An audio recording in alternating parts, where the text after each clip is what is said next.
The new Ducati Monster 937-2021 is here and some will be surprised. First, there are no more baby monsters. Monsters 797 and 821 are both missing, with Monster 821 being replaced by Monster 937 and Monster 937 Plus. Second, the iconic steel trellis frame is replaced by an aluminum unit inspired by the Panigale. Some of them will shout out all those heresies. Wait till you see it. It's still a bike that looks really good, but the brutal reality is that it has lost its masculinity. As a monster rider myself, it hurts a lot to say this, but sadly blends in with every other naked midweight out there right now. Now get out of the way a little bit, and let's face it, if you haven't gotten over it, maybe you never will. So what's really going on with this new Ducati Monster 937-2021? Okay, at least there is still an L-twin Desmo engine as the heart drive for the Ducati Monster 2021. It's a revised 937cc Desmo unit that shaves 2.4 kilograms off the old unit and predictably, it's liquid-cooled.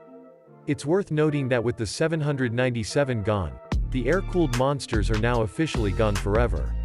The engine is a depressed part of the chassis and although it achieves Euro 5 compliance, power and torque are up slightly. It's not a huge upgrade but now gets 111 horsepower at 9,250 revolutions per minute and 93 Nm of torque at 6,500 revolutions per minute.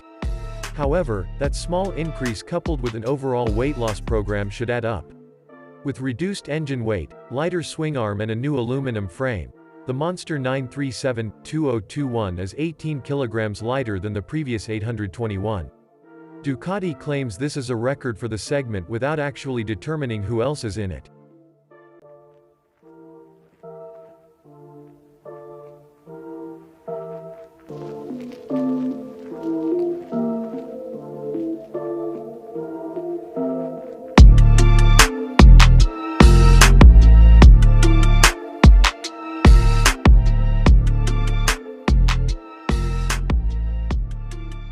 The wheelbase has dropped to 1,474 mm and with the weight lowered and power up, this is sure to be an agile and attractive monster.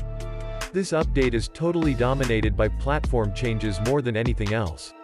In all parts of the motorcycle everything has been changed or refined to some extent, but this is mostly a carryover case from the 821 in terms of what to expect. Top row, get 3-stage traction control, launch control, wheelie control and 3-stage power mode control. As standard, also get the DQS, Ducati's electronic fast shifter. There's a new color TFT instrument panel with graphics, details taken from the Panigale with the integration of the phone once again as an optional accessory. Oh, if you get past the new chassis and the general side profile changes, there's a radically new group of headlights that should probably show off. Personally on the fence. On the one hand, didn't even like the light clusters the last few years and always craved for a more traditional looking unit on the 797. So, don't miss out on the light clusters that come out. However, the new LED halo headlights look really good and this is definitely one of the standout design features of the new Ducati Monster 937-2021. On the other hand, it made this new monster feel less like a monster. We'll probably judge this and see it in person. But, think this new monster will probably attract as many new riders as possible because it will alienate the existing fans. Ducati has clearly done the research and has reasons to go this route, sure it will become a popular bike. But with the success of modern retro, bikes like the Z900RS, and Ducati's own Scrambler range, sure to be a winner by pulling off modern retro styling right on the ancient monster?